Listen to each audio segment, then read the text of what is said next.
Bundi. Pak Wahono dengar suaranya nggak, Pak? Ya, ya. Gimana? Pindah? Tak pindah ke Meet nggih, Pak, nggih? Yang Oh, Zoom habis waktunya keluar sendiri tadi. ini sudah kemit aku. Itu iki? Enggak ini? Yang tadi kan pakai Zoom, Ah, terus sekarang pakai Google Meet saya. lah ya, ini sudah Google Meet. Aku masuk. Ya, Oh, udah. oke. Nah, yang lainnya? OTW masuk.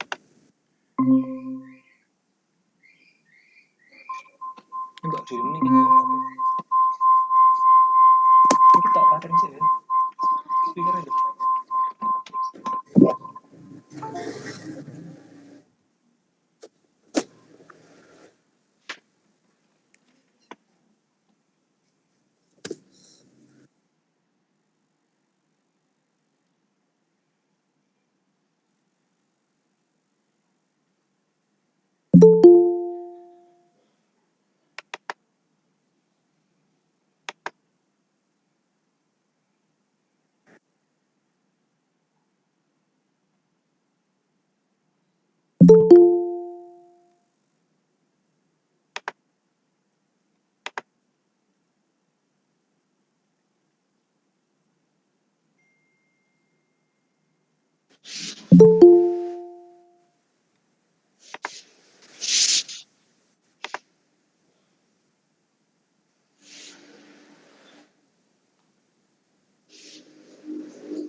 Mbak Aziza mungkin bisa langsung dibantu share slide-nya saja.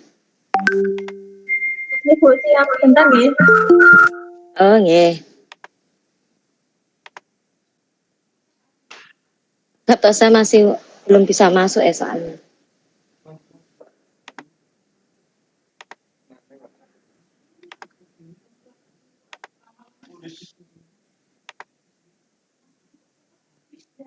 Kelihatan mboten Bu Ana?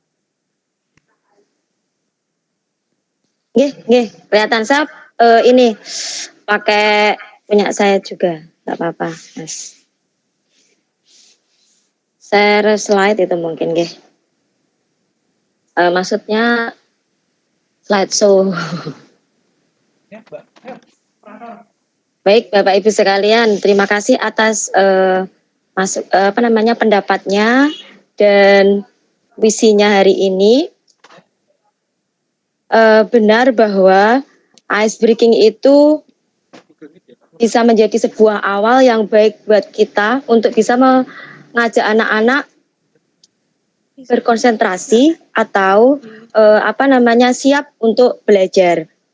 Nah, kegiatan ice breaking yang baik itu diawali dengan menyebutkan tujuan kegiatannya dan mempertimbangkan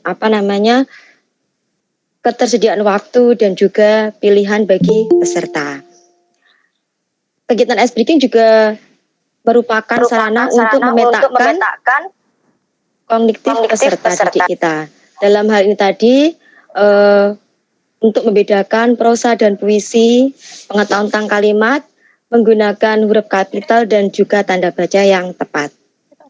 Selain itu, kegiatan ice breaking juga membantu kita untuk memetakan sisi non-kognitif ya, sisi non-kognitif peserta didik.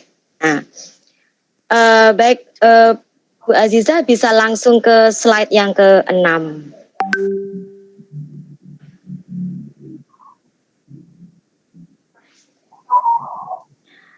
Sebelumnya Bapak Ibu akan saya sampaikan tujuan dari kegiatan hari ini adalah yang pertama, harapannya setelah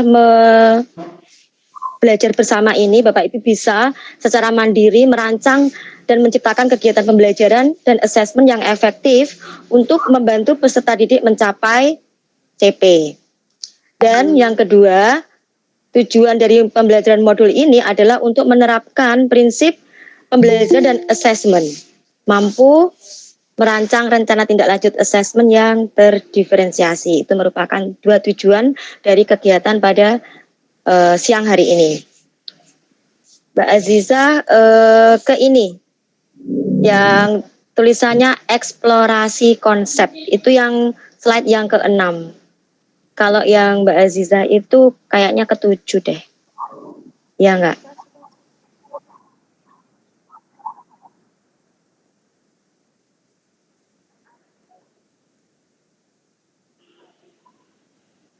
Yang atasnya itu Mbak, naik 1. Nah, baik Bapak Ibu, sebenarnya apakah tujuan kita belajar dan untuk siapa kita itu mengajar? Menurut Bapak Ibu bagaimana?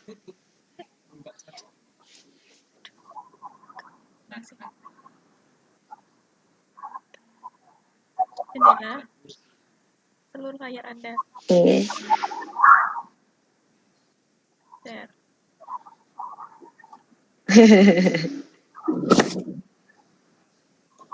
Oke.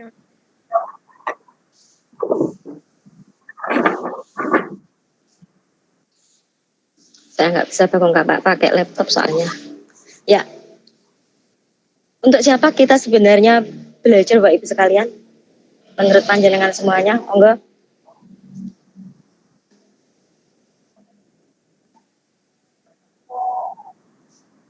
Apa tujuan kita belajar dan untuk siapa sebenarnya kita mengajar?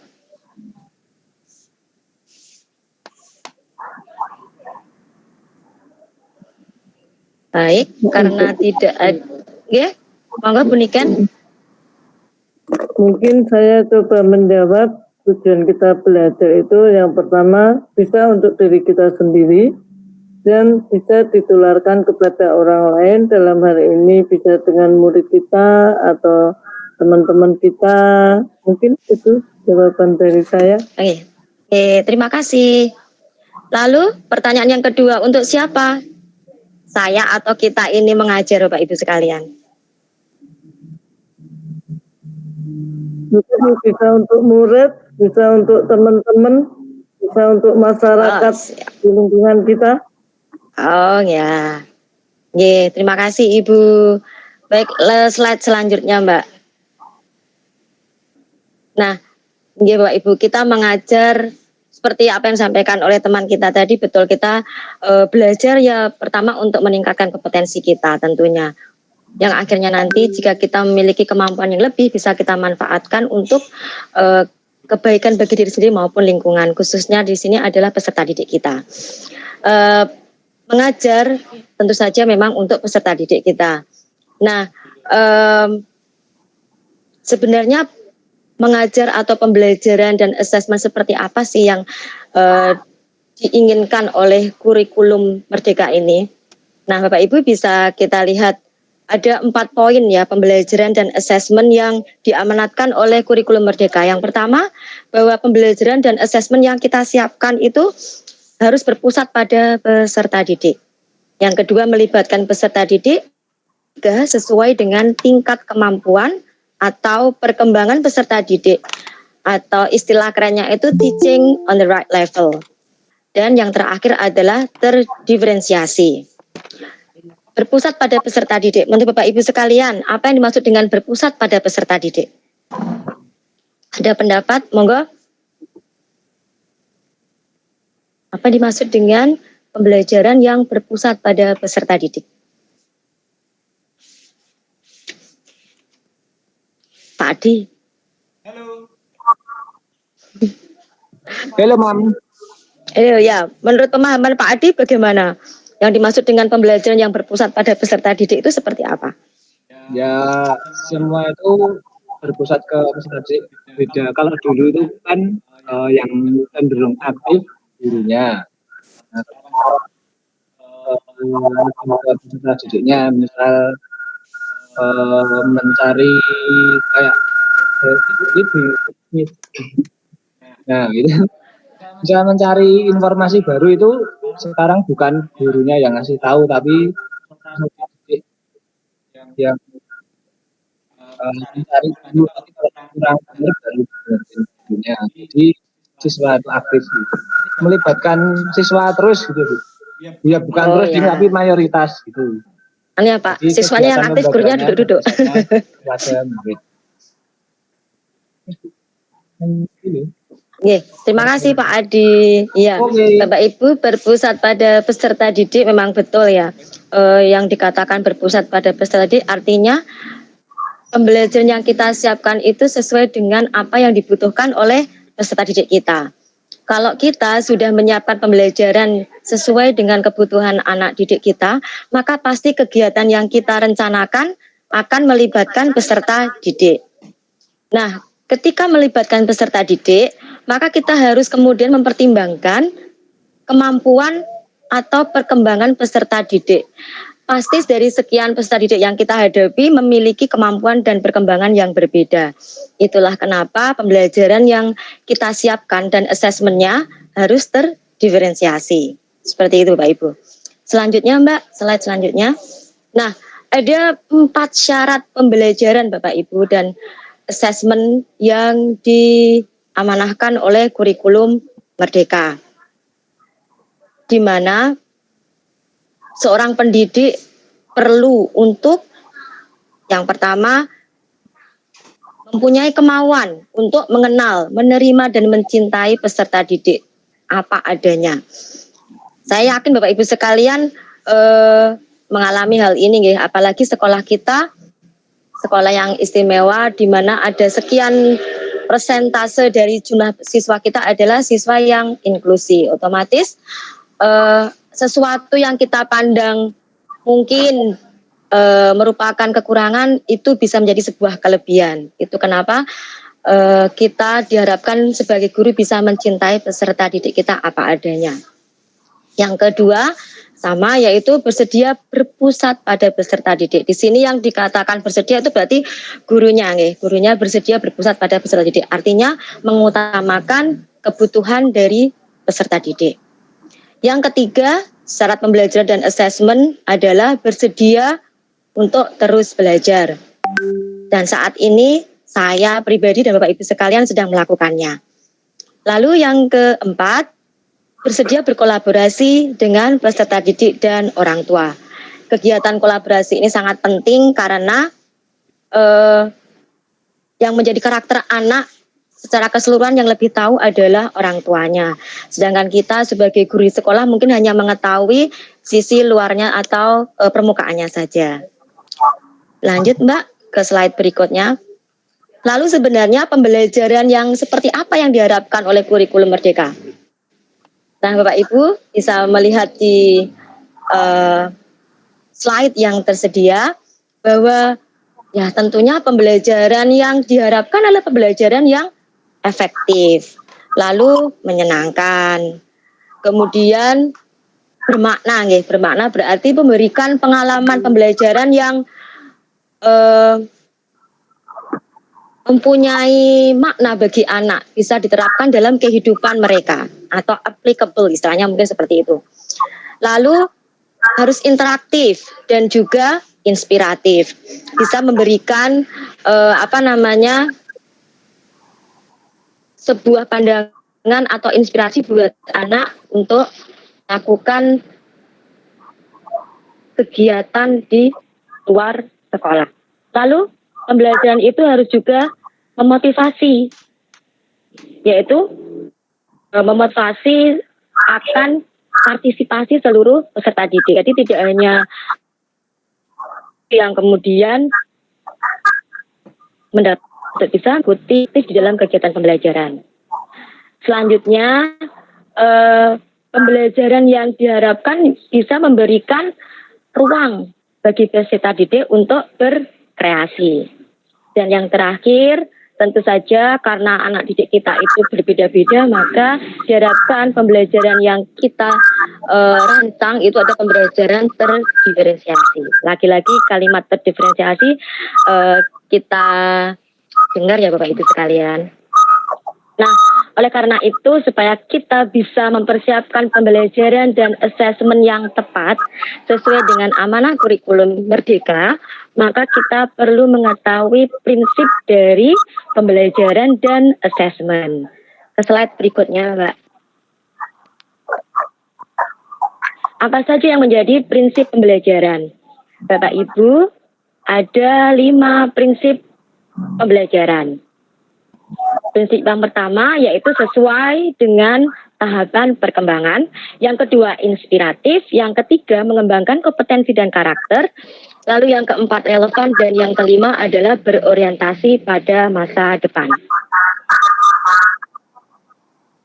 Seperti yang sudah saya sampaikan tadi Bapak Ibu sekalian bahwa pembelajaran itu dirancang harus mempertimbangkan kebutuhan dan perkembangan serta tingkat kemampuan dari peserta didik.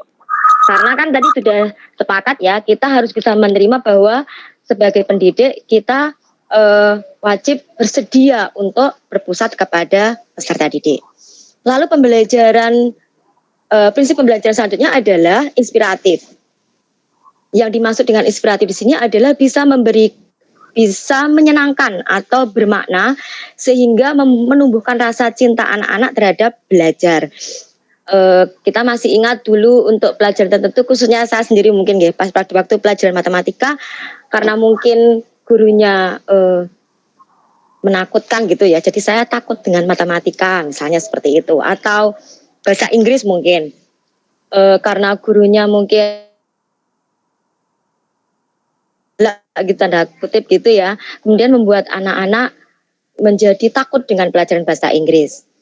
Nah, ini sangat penting Bapak Ibu sekalian, jika kita memberikan pembelajaran yang inspiratif, itu akan berdampak sampai mereka besok itu dewasa, karena pengalaman itu akan terus tertanam di dalam benak mereka.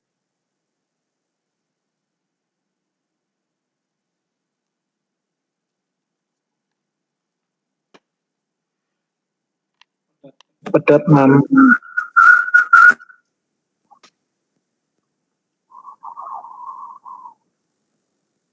Nah, kemudian prinsip yang ketiga yaitu mengembangkan kompetensi dan karakter.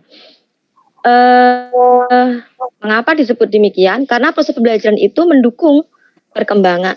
Diharapkan pembelajaran yang kita siapkan mendukung perkembangan kompetensi dan karakteristik peserta didik secara holistik. Jadi artinya ketika kita menyiapkan pembelajaran ya harus sesuai dengan tingkat perkembangan kompetensi anak dan juga mempertimbangkan karakter mereka. Kalau karakter anak mungkin usia anak mereka lebih suka bergerak, maka kita bisa menciptakan sebuah pembelajaran yang memberikan ruang gerak atau mengakomodir dari perkembangan anak yang berupa bergerak ya. Apa namanya ya Pak istilahnya yang suka bergerak itu? Pak Adi, ingat nggak kalau untuk anak-anak yang suka bergerak atau melakukan aktivitas namanya apa Pak Adi? Kinestetik. Apa ya? Kinestetik ya. anak. Kinestetik. Anak yang suka bergerak ya. tidak bisa tenang itu namanya anak yang kinestetik. Iya, terima kasih. Berarti karakter anak yang kinestetik gitu ya. Jadi, nah selanjutnya prinsip pembelajaran berikutnya adalah relevan. Relevan di sini kegiatan pembelajaran yang dirancang harus sesuai dengan konteks lingkungan maupun budaya yang ada di sekitar peserta didik. Tentunya akan lebih baik lagi jika melibatkan orang tua maupun komunitas sebagai mitra. Jadi tetap ya Bapak Ibu, kita dalam menyusun pembelajaran dan asesmen tetap melibatkan peserta didik, kemudian orang tua dan komunitas. Prinsip yang terakhir yaitu berorientasi pada masa depan. Artinya pembelajaran yang kita berikan ini memberikan kemampuan atau untuk mempersiapkan peserta didik dalam menjalani dan menghadapi kehidupan mereka nanti. Jadi sebagai bekal mereka untuk hidup di masa yang akan datang. Demikian untuk prinsip pembelajaran yang diamanahkan oleh kurikulum Merdeka Bapak Ibu. Selanjutnya, apa yang menjadi prinsip dari assessment? prinsip assessment ada 5 juga Pak Ibu. Yang pertama yaitu terpadu dengan proses pembelajaran. Mengapa dikatakan terpadu dengan proses pembelajaran? Karena assessment ini merupakan umpan balik ya dari seorang pendidik maupun peserta didik orang tua agar mereka bisa menentukan strategi pembelajaran yang berikutnya. Jadi dengan adanya assessment itu antara guru, murid, dan orang tua bisa mendapatkan informasi atas apa yang sudah dilakukan atau sudah didapatkan oleh peserta didik. Yang fungsinya nanti untuk memperbaiki strategi pembelajaran berikutnya. Prinsip yang kedua yaitu netral. Assessment dirancang dan dilakukan harus sesuai dengan fungsinya. Di sini tentu saja membutuhkan atau memerlukan teknik dan waktu pelaksanaan agar assessment-nya bisa tepat atau efektif sesuai dengan tujuan pembelajaran. Jadi ketika kita menentukan assessment atau membuat assessment itu harus bisa menggunakan teknik dan memperhitungkan waktu pelaksanaannya dengan tepat. Supaya apa? Supaya assessment yang kita berikan itu efektif sesuai dengan tujuan pembelajaran. Prinsip assessment yang ketiga yaitu sederhana dan informatif. Di mana assessment ini diharapkan mengembangkan karakter dan kompetensi yang ingin dicapai. Jadi ketika kita menyusun sebuah assessment, ya harus bisa mengukur kompetensi, ya Bapak Ibu sekalian. Sehingga kalau misalnya nanti tidak sesuai dengan kompetensinya, itu akan bisa kita tindak lanjuti pada assessment pembelajaran berikutnya, begitu. Nah, selanjutnya, prinsip assessment yang keempat adalah adil, valid, proporsional, dan dapat dipercaya. Assessment harus dirancang secara adil, proporsional, untuk menjelaskan kemajuan belajar anak Bapak Ibu sekalian. Sehingga hasil assessment itu bisa menentukan langkah apa atau menjadi dasar untuk kita sebagai guru menyusun program pembelajaran di kemudian hari. Jadi prinsipnya menjadi sebuah keputusan atau sebuah langkah bagi kita untuk bisa memperbaiki pembelajaran di berikutnya. Gitu. Lalu yang menjadi prinsip assessment yang terakhir,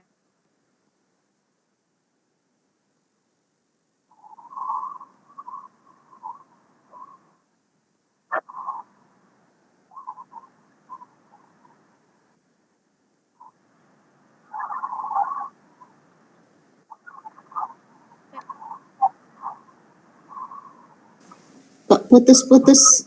Suaranya putus nyambung. Putus nyambung.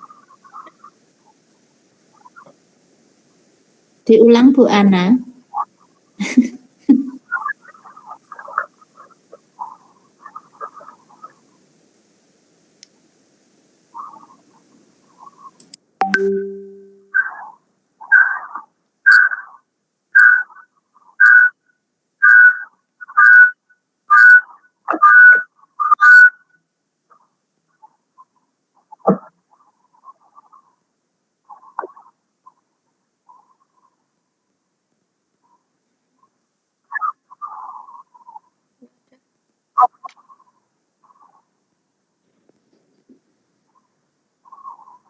atau Bu Ana nggak tahu ya kalau itu suaranya tidak terdengar dia.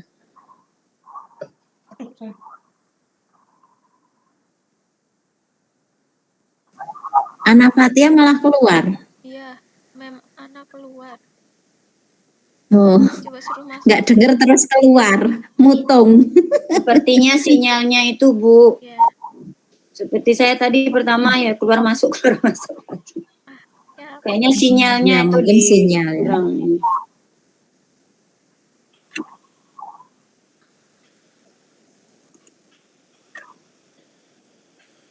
oke.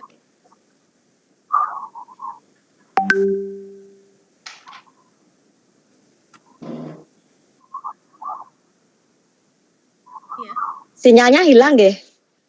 ya, Mem Ana sudah masuk. Atau saya sendiri yang terpental nggih tadi? Jenengan saja yang terpental.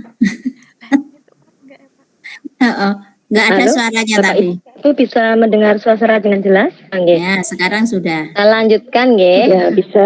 Oh, nggih. Duh. Oh ya. Baik, langsung saja proses berpikir tadi masuk ke slide setelah prinsip assessment, Mbak, berikutnya. Pak Adi nggih.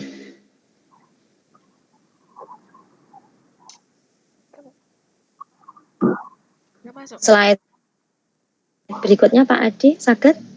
Sudah, Bu. Nggih. Ya. Jadi Sabar Bu. nggih. Berarti nggih. Jadi untuk merencanakan pembelajaran dan asesmen kita harus berpedoman pada capaian pembelajaran. Capaian pembelajaran ini merupakan bekal yang sudah disiapkan oleh pemerintah ya, untuk kita sebagai guru di dalam memberikan bekal kepada siswa atau peserta didik. Melalui memahami capaian pembelajaran, kita kemudian bisa merumuskan tujuan pembelajaran tersebut. Lalu setelah tujuan pembelajarannya kita peroleh, maka kita bisa menyusunnya menjadi sebuah ATP yang bisa kemudian kita gunakan untuk merancang pembelajaran dan asesmen. Baik Bapak Ibu, itu sedikit tentang konsep pembelajaran dan asesmen. Kita langsung saja ke materi pembelajaran Pak Adi. Lanjut aja, hanya waktunya nggak cukup nanti. Slide berikutnya Pak Adi. Pembelajaran. Kita masuk ke pembelajaran ya. Seperti yang sudah berulang kali kita dengar tadi Bapak Ibu sekalian, masih ingat buat dan pembelajaran apa yang diharapkan oleh kurikulum Merdeka? Pembelajaran yang menyenangkan Pembelajaran bagi yang anak. Oh ya, baik. Tadi sudah saya sebutkan pembelajaran seperti apa, pembelajaran yang menyenangkan. Menyenangkan itu tidak harus bermain, tapi pembelajaran itu sesuai dengan kebutuhan mereka. Nah, di dalam kurikulum Merdeka, pembelajaran yang dimaksud yaitu pembelajaran terdiferensiasi. Sebenarnya pembelajaran terdiferensiasi itu merupakan strategi Bapak Ibu sekalian bagi kita untuk bisa membantu anak didik mencapai kompetensi atau capaian pembelajaran. Nah, dasar dari diferensiasi materi pembelajaran itu apa? Yaitu asesmen formatif dalam bentuk penilaian awal. Artinya, ketika kita akan membuat suatu kegiatan pembelajaran, maka kita seyogyanya. Kalau saya tuh kalau bilang seyogyanya berarti nanti ada kesempatan tidak harus gitu ya. Tapi kalau di kurikulum Merdeka ini memang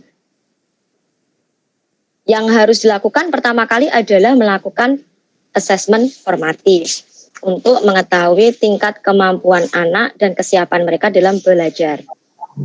Nah, Bapak Ibu sekalian, kenapa harus terdiferensiasi kira-kira?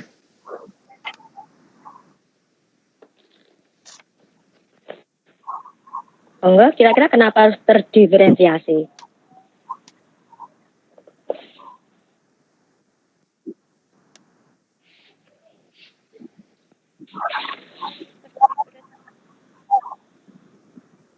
Karena kemampuannya orang itu beda-beda, jadi harus disesuaikan. Oke, karena apa kira-kira Bapak Ibu? Enggak. Ada Pak Irsyad, ada Bu Dina, monggo. Kira-kira kenapa Izin Bu Ana, terdiferensiasi? Bu Ana. Izin Bu Ana. Ya. Iya, monggo. Kenapa? Karena Nah.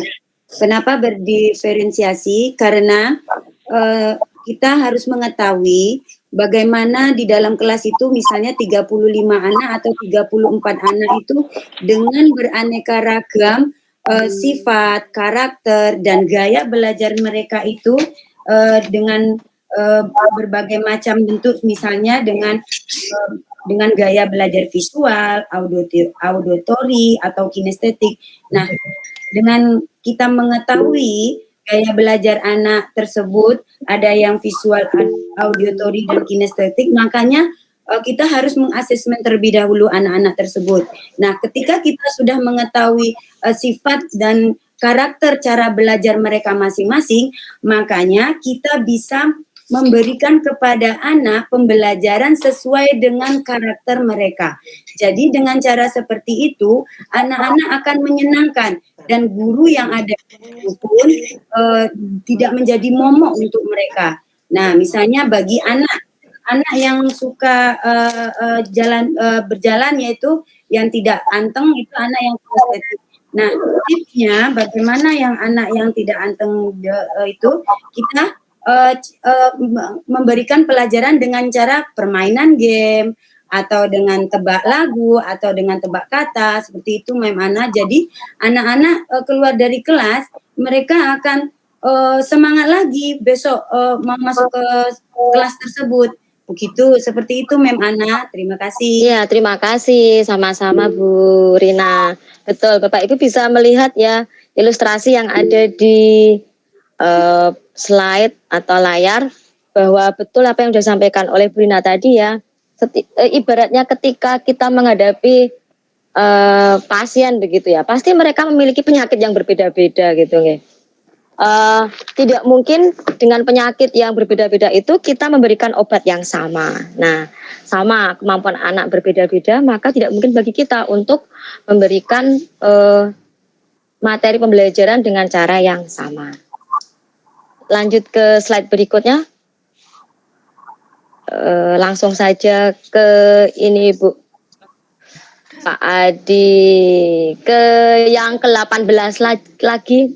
Nah ini ke-18 dulu, atasnya itu Pak, atasnya ini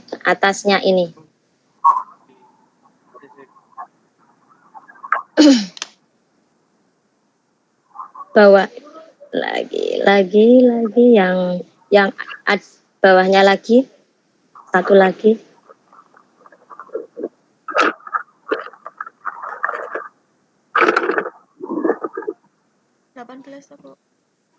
Iya, 18. Nah, yang ini nggih leres.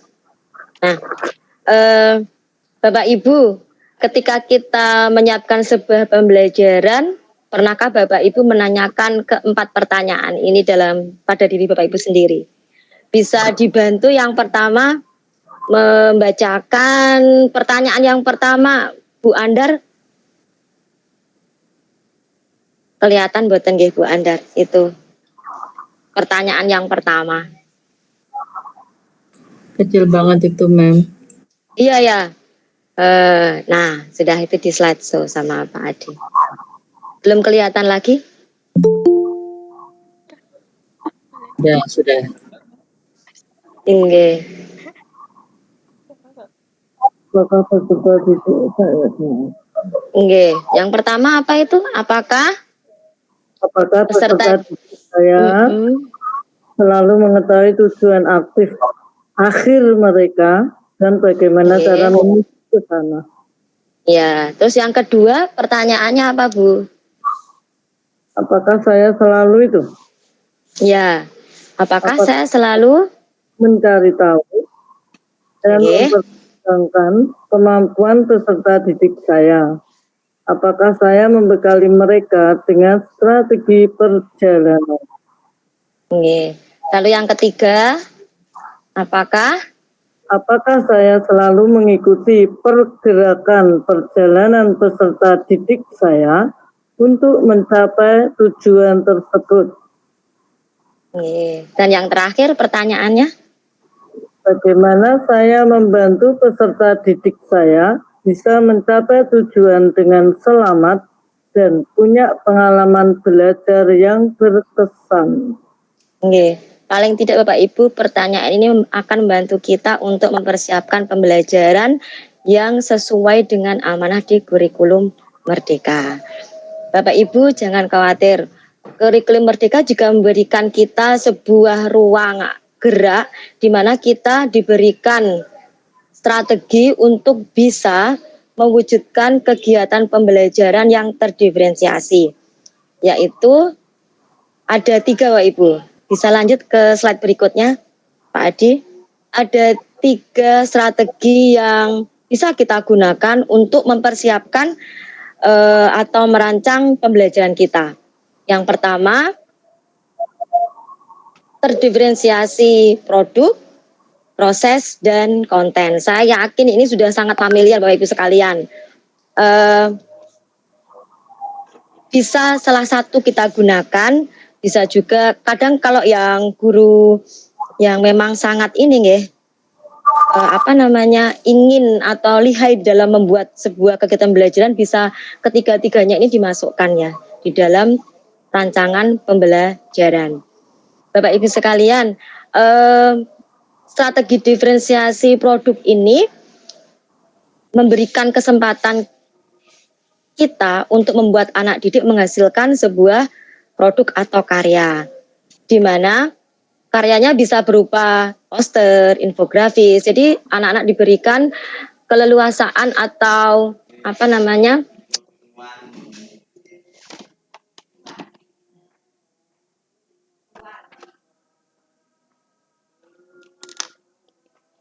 ataupun bermain peran. Lalu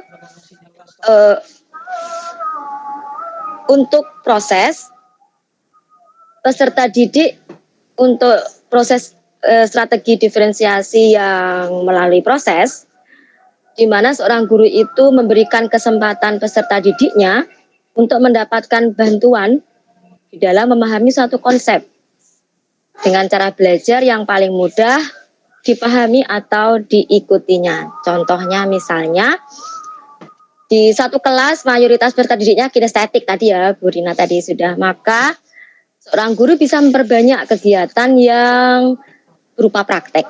Jadi proses yang diberikan itu memang membantu peserta didik di dalam memahami pelajaran tanpa mereka terpaksa harus duduk karena mendengarkan ceramah guru.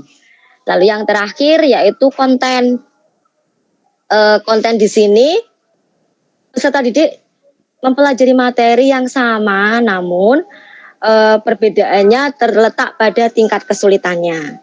Jadi kalau di sini contohkan itu materi olahraga ini kayaknya.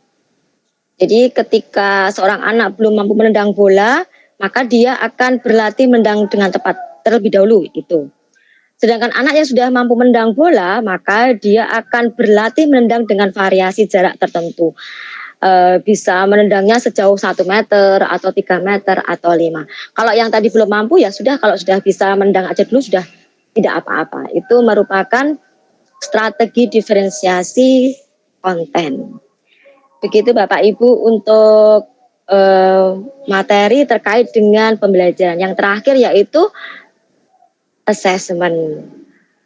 Saya minta waktunya sekitar 5 menit ya Bapak Ibu, ini sudah molor. Tadi karena kita berulang kali in out, jadi waktunya untuk menjelaskan jadi terpotong. Jadi ke assessment langsung saja Mbak atau Pak Adi. Sudah Bu, baru loading, udah diklik Mbak Ziza. Ya.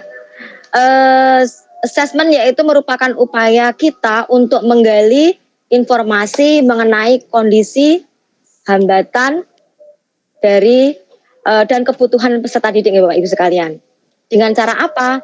Dengan melalui pengamatan maupun dialog, baik bersama dengan langsung dengan peserta didik maupun dengan orang tua, temannya, pengasuhnya, bahkan guru yang sebelumnya. Nah, seperti yang sudah disampaikan di awal bahwa asesmen ini bersifat netral dan juga dapat difungsikan sebagai formatif maupun sumatif. Semuanya tergantung dengan tujuan yang saat digunakan, ya. Nah, selanjutnya asesmen yang digunakan atau yang diperkenalkan dalam kurikulum Merdeka itu ada 2, Bapak Ibu sekalian. Lanjut ke slide berikutnya. Yang pertama yaitu asesmen formatif dan yang kedua adalah sumatif. Bapak Ibu, asesmen yang pertama atau formatif ini fungsinya untuk membantu kita mendapatkan informasi atau memberikan umpan balik secara cepat. Biasanya dilakukan di awal pembelajaran, namun tidak menutup kemungkinan bisa kita lakukan juga di tengah pembelajaran. Kalau di awal pembelajaran bisa berupa kalimat pertanyaan pemantik, kemudian bisa berupa kuis gitu ya. Sedangkan kalau di tengah pembelajaran ya berarti bisa berupa bermain peran, membuat karangan atau jurnal. Masing-masing mempunyai fungsi yang berbeda. Kalau dilakukan di awal pembelajaran, fungsinya untuk memetakan kemampuan awal dan kebutuhan peserta didik. Ya, jadi nanti fungsinya itu untuk menentukan kita nanti kegiatan belajarannya apa gitu selanjutnya. Sedangkan kalau dilakukan di tengah pembelajaran, fungsinya untuk apa? Untuk mengecek progres atau efektivitas pembelajaran. Lalu bagaimana dengan asesmen sumatif? Kalau asesmen sumatif itu digunakan untuk memastikan ketercapaian atau menyimpulkan ketercapaian tujuan pembelajaran. Tentunya dilakukan di saat di akhir semua capaian pembelajaran itu sudah disampaikan atau materinya sudah disampaikan gitu ya. Nah, contoh dari asesmen sumatif ini apa? Di antaranya bisa berupa output project, kemudian tugas, presentasi, wawancara, tes maupun essay. Nah, perlu Bapak Ibu ingat bahwa kedua asesmen ini merupakan bagian dari proses belajar. Oke. Jadi tidak berdiri sendiri-sendiri. Karena tadi kan sudah kita sampaikan ketika kita akan menentukan kegiatan pembelajaran, kita sudah harus menentukan asesmennya dulu, baru kemudian kita bisa menentukan kegiatan pembelajarannya. Selain itu, kedua asesmen ini juga merupakan kesempatan buat pendidik maupun peserta didik untuk menerima dan memberikan umpan balik. Dan asesmen ini merupakan cara untuk mengevaluasi efektivitas pengajaran dan pembelajaran. Lalu ketika kita ingin membuat sebuah asesmen, teknik apa saja yang bisa kita gunakan? Selanjutnya Mbak, ada sekitar 7 kalau nggak salah ya teknik asesmen yang bisa kita adaptasi. Yang pertama observasi, yang kedua kinerja, yang ketiga project, kemudian tes tertulis, lalu ada tes lisan, ada penugasan, dan portofolio. Saya yakin Bapak Ibu sekalian sudah sangat familiar dengan teknik asesmen ini. Lalu berikutnya, selain teknik asesmen tadi, kita juga bisa menggunakan instrumen asesmen seperti contoh yang ada di slide ini. Nggih. Langsung ke slide berikutnya, Pak Adi. Nah, ini. Berikut ini adalah contoh instrumen penilaian atau asesmen yang bisa kita gunakan. Di antaranya kita bisa menggunakan rubrik, menggunakan checklist, catatan anekdotal maupun grafik perkembangan kontinum. Tentu saja bentuknya akan berbeda-beda ya, tergantung dengan teknik asesmen yang kita gunakan. Bapak Ibu sekalian, selanjutnya sebenarnya sepenting apa sih kita itu, kenapa harus membuat asesmen begitu ya. Sangat penting Bapak Ibu. Menurut Marzano itu kemampuan guru di dalam memberikan umpan balik itu sangat berpengaruh bagi peningkatan pemahaman dan kompetensi peserta didik. Artinya kalau kita bisa memberikan umpan balik secara tepat kepada peserta didik, maka anak akan lebih mudah memahami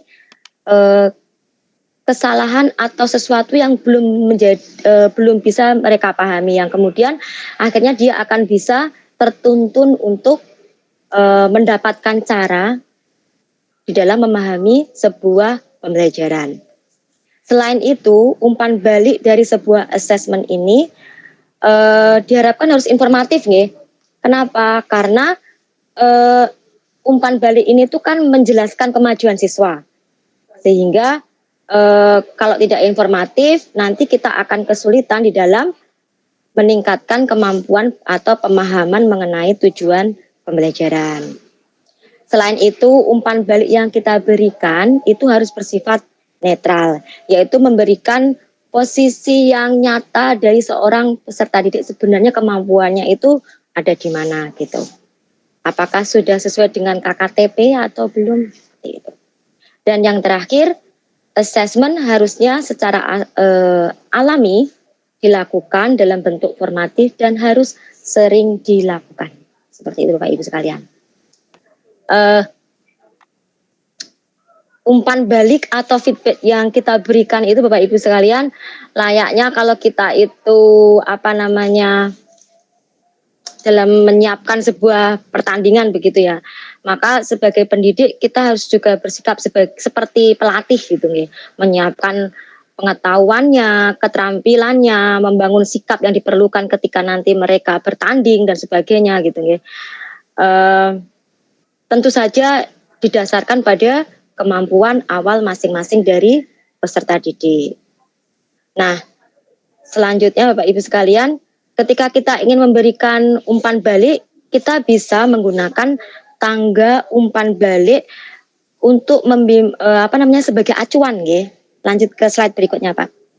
Jadi, berikut ini adalah tangga umpan balik yang bisa kita gunakan sebagai acuan untuk memberikan umpan balik kepada peserta didik. Nah, umpan baliknya itu bisa berupa klarifikasi gitu ya. Kalau klarifikasi itu bisa kita lakukan langsung. Misalnya si A menjawab salah, kemudian kita membetulkan dengan cara yang tidak melukai harga diri mereka. Lalu bisa berupa nilai. Kalau mereka sudah melakukan tugas, kita memberikan sebuah penilaian, itu juga merupakan sebuah umpan balik. Lalu perhatian.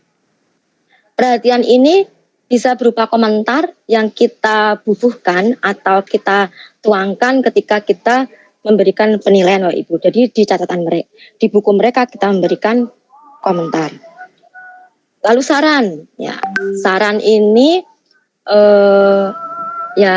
sifatnya harus membangun gitu ya, menumbuhkan rasa percaya diri anak. Jangan sampai saran yang kita berikan malah mematikan atau membuat mereka hopeless gitu ya. Jadi tidak mempunyai harapan untuk lebih baik lagi.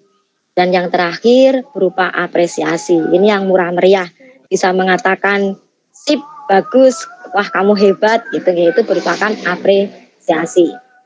Bapak Ibu sekalian, setelah kita melakukan assessment dan umpan balik, maka kita harus juga membuat sebuah rencana tindak lanjut assessment. Ini adalah contohnya nggih. Kebetulan yang ada di dalam contoh itu adalah fase B nggih, tapi setidak-tidaknya kolom atau formatnya bisa kita lihat hampir sama lah. Seperti ini. Jadi penilaian awalnya kemampuan yang diberikan apa, kemudian setelah melalui assessment, tahap kemampuan peserta didik menjadi seperti apa, lalu tindak lanjutnya akan bagaimana, seperti itu. Dan setelah melakukan tindak lanjut, Bapak Ibu, kita juga harus mengolah dan melaporkan hasil assessment. Hasil assessment ini bisa berupa 3 hal, nggih. Yang pertama bisa berupa deskripsi, lalu bisa rubrik, dan skala atau interval nilai. Bapak Ibu, saya mohon maaf atas semua kekurangan dari materi yang saya sampaikan ini. Sekali lagi ini bukan memberikan pelajaran, tetapi ini merupakan bentuk konfirmasi saya ketika kemarin saya mengikuti PSP, dan berikutnya adalah memberikan informasi akan apa yang sudah saya peroleh ketika PSP. Izinkan saya mengakhiri presentasi hari ini dengan pantun saya yang aneh ya. Pelaksanaan IHT di sore hari, meski mengantuk tetap menghadiri. Cukup sekian Bapak Ibu yang baik hati. Terima kasih dan selamat beraktivitas kembali.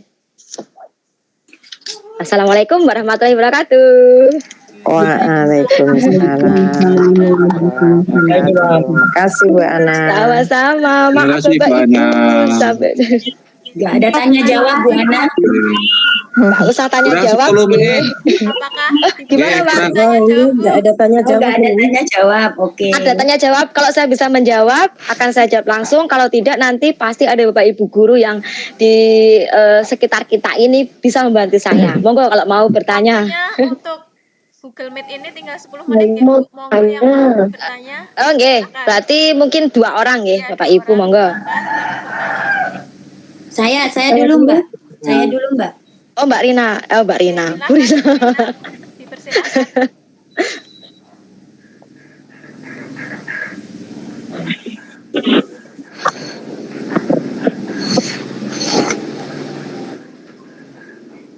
Ayo Bu Rina, Bu Rina, silakan Bu Rina, waktunya Oh iya ya. berjalan. Ya. Assalamualaikum warahmatullahi wabarakatuh. Waalaikumsalam.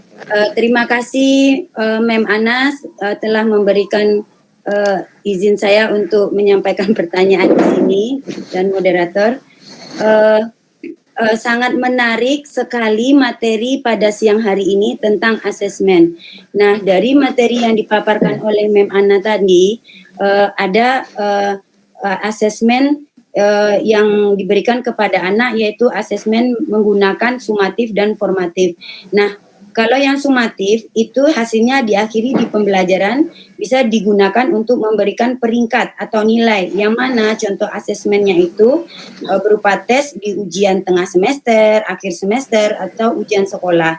Nah, sedangkan formatif yaitu di tengah-tengah pembelajaran, boleh menggunakan game atau kartu pertanyaan atau bagaimana. Nah, di sini pertanyaan saya, untuk penilaian formatif, apakah ada trik atau trik yang diberikan untuk anak, bagaimana caranya yang penilaian formatifnya, Bu?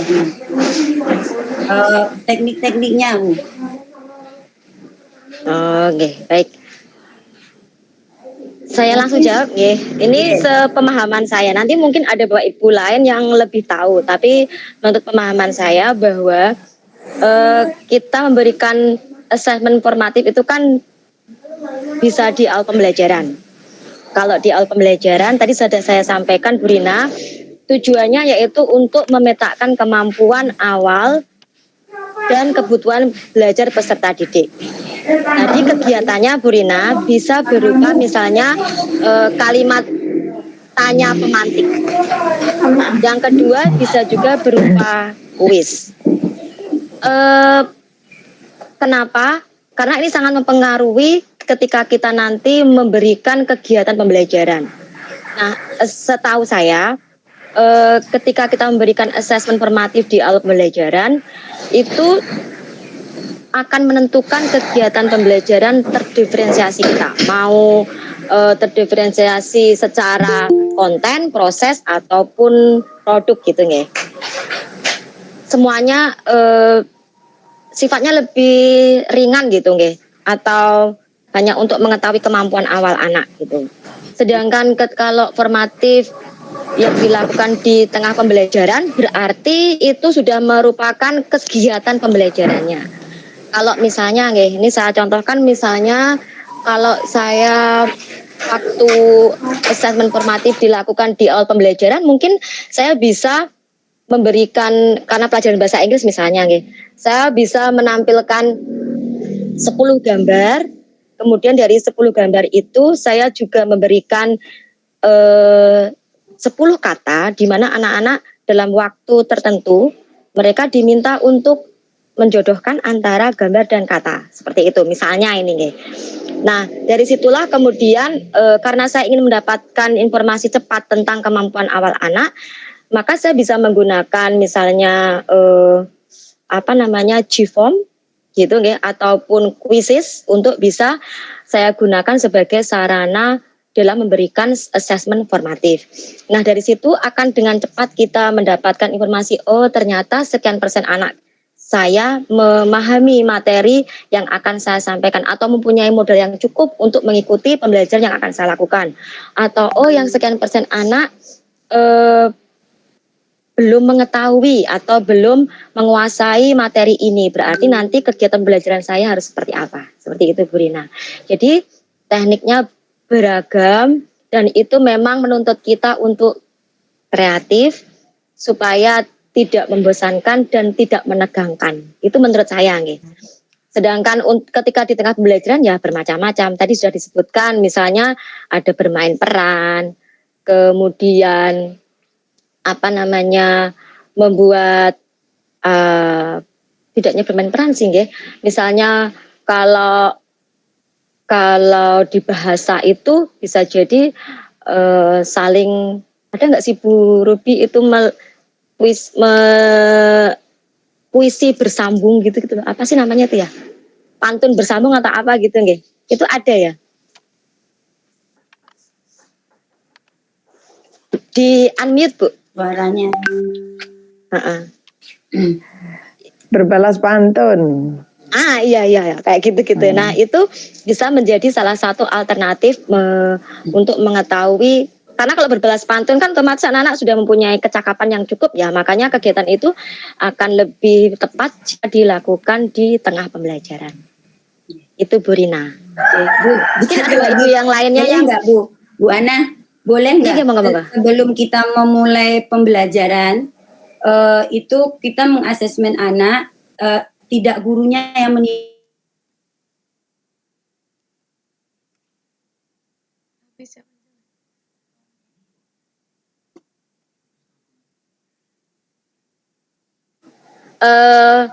misalnya kayak kalau soal mereka menilai dengan sejawatnya, seperti itu boleh tidak? Penilaian antar teman. Penilaian antar teman. Kalau mungkin akan, menurut saya itu berbeda fungsi nggih Bu Rina. Karena di sini itu assessment awal itu kan fungsinya untuk guru, informasi yang ingin diperoleh oleh guru untuk mempersiapkan kegiatan pembelajaran. Jadi kalau antar teman nanti kan perspektifnya berbeda dari anak-anak, bukan dari guru itu sendiri. Jadi takaran takaran atau penilaiannya itu bukan dari perspektif guru tetapi dari anak-anak jadinya nanti. Padahal yang mengetahui kegiatan nanti yang akan kita siapkan seperti apa kan guru itu sendiri, karena dia tahu materinya ini. Jadi nanti kalau tak kasih soal ini, seandainya dia tahu sekian persentase berarti dia mampu mengikuti pelajaran ini. Kalau misalnya dia hanya bisa menjawab soal sekian berarti dia belum mampu, maka nanti kegiatan belajarannya harus seperti ini. Itu. Jadi assessment formatif itu tujuannya untuk membantu guru mendapatkan informasi terkait kemampuan awal dari peserta didik. Itu paham saya Bu Rina. Oke, terima kasih Mem Ana. Berarti sekolah kita sebelum anak-anak masuk memang perlu kita bersama-sama, yang khususnya guru kelas 7 itu serentak mengadakan asesmen terlebih dahulu agar kita mengetahui gaya belajar anak-anak kita masing-masing. Begitu, terima kasih. Asesmen formatif itu dilakukan tidak hanya di awal tahun ajaran ya Bu Rina. Ada sedikit miskonsepsi antara tes diagnostik dan asesmen formatif, itu menurut saya. Kalau tes diagnostik dulu itu memang untuk mengetahui kemampuan awal peserta didik nggih ketika tahun ajaran baru gitu nggih. Tapi kalau assessment formatif ini itu betul-betul digunakan untuk mempersiapkan kegiatan pembelajaran berikutnya gitu. Nggih. Terima kasih Bu Rina. Bu Rupi mau menambahkan kayaknya. Oh, ngacung-ngacung. Sudah. Mboten. Sumpah. Oh, udah habis Karena waktunya. waktunya tinggal 2 Oke. menit. Mohon maaf ya Bapak Ibu guru yang masih punya pertanyaan mungkin nanti bisa chat pribadi ke Bu Ana nggih. Nggih, siap. Bapak Ibu, saya mengucapkan banyak terima kasih atas dukungannya. Di hari pertama saya menyampaikan materi ini.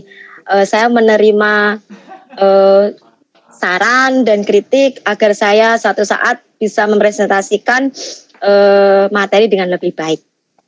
Demikian, terima kasih. Saya kembalikan ke Mbak Azizah. Terima kasih banyak untuk Bu Ana yang telah memberikan materi yang luar biasa pada siang hari ini, mulai dari prinsip pembelajaran, asesmen, kemudian bentuk asesmen, sampai contoh instrumen, sampai berakhir di pelaporan asesmen juga sangat luar biasa sekali Bu Ana. Selanjutnya, saya udah pas.